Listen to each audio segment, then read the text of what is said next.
All right, guys. So now I can actually kind of do more of a long-term reaction. I'm not gonna lie to you. But as soon as I got back from the Bills game, I went to sleep. I was knocked out as soon as I came back from the Bills game.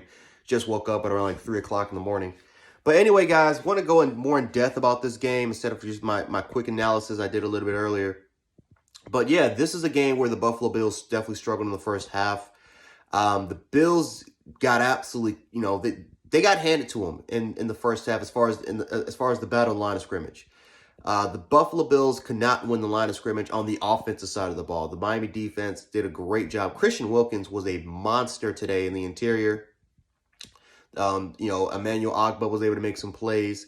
The Dolphins did a much better job this time around of just really kind of standing their ground, holding their own in the interior.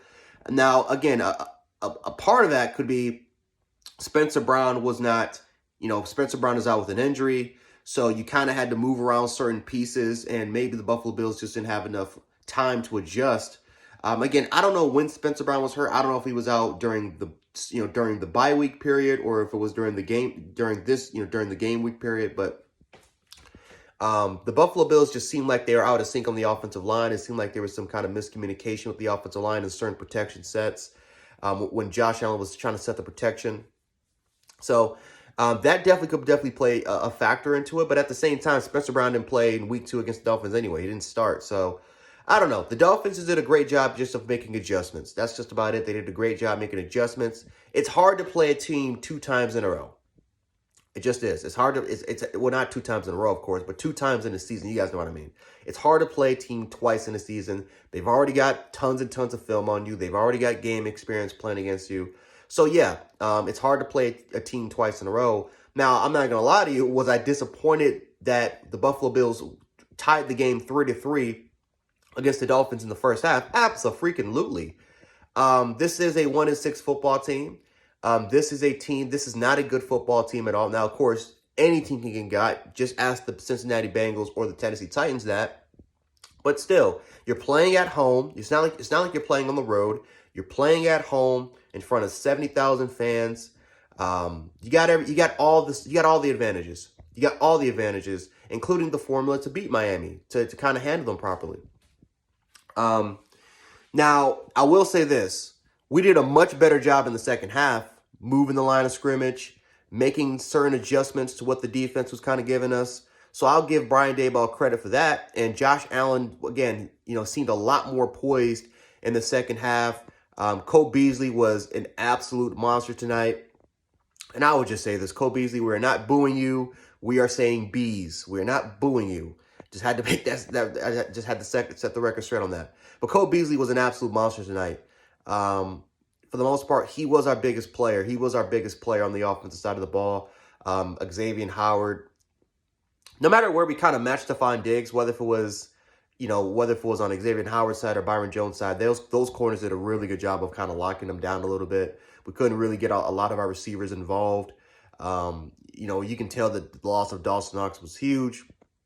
But still, Cole Beasley was the one player that stepped up in the slot.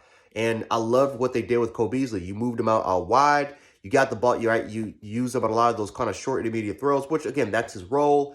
But you got the ball to him in open space, and he was able to, a lot of his yards came right after the catch. You use him in screens.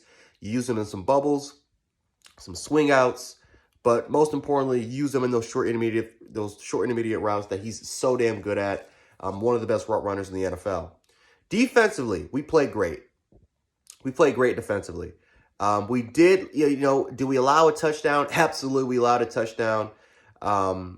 We made some uncanny errors, unforced errors. But ultimately, the defense was the biggest reason why I thought we won this game, why they kept us in this entire game, and why they continued to give us momentum. Tre'Davious White, I thought it was absolutely spectacular tonight. Jordan Poyer once again coming up with a clutch interception. Defensively, Ed Oliver had a hell of a first half. Second half was okay, but not as good as it was in the first half. He had a hell of a first half. But yeah, we did it. Again, we were great against the run. I know a lot of people wanted to see some improvement in the run game. I definitely felt like we did that compared to what we did against Tennessee. Tua had some success with those RPOs, with those short intermediate type of routes, those quick inside slants. Tua also made some big plays as well, especially in I think that one That one huge crossing route to Mike Gesicki. And again, some people are going to argue it's a push-off. Some argue that it wasn't. It is what it is. But that kind of ultimately set up the first touchdown drive and, had the game. It wasn't tied, but, that ultimately set up their first touchdown. But still, I mean, overall-wise, defensively, we played great. We played great defensively. We were strong in the interior. We held our own there. We didn't allow them to establish a running game. We made some quick adjustments to those short intermediate RPO routes, which, again, I don't know what, it felt like we gave them too much respect in the first half. In the second half, we played a lot of cover zero. We had around like maybe 7, 8 guys at times in the box. And even though sometimes, again, you're going to drop some of those guys back in coverage, I felt like in the second half, we said, you know what, screw it. We know what Miami's going to do. Let's just press them up front. Make them beat us down the field. Make them beat us down the field throwing. And I felt like we took away a lot of those things. We pressured Tua. He, for the most part, couldn't really handle the pressure in the second half. Their offensive line stinks.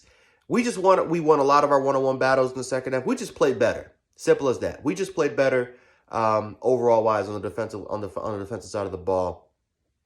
And we were able to do a good job making adjustments. So yeah, not the prettiest win in the world. Definitely would. I think we all, as Bills fans, expected a big blowout. But a win is a win. I mean, like I said, you look at the Cincinnati Bengals, they lost to the Jets. So anything can go wrong. But yeah, guys, that's all I got for you guys today. Again, a great win. Well, not a great win, but a good win. I'll say that. It's a good win. We still won more by 14 points. So I'm happy with the result. But anyway, guys, Gen Sports, a.k.a. Gen 76. I'll catch you guys later. Peace.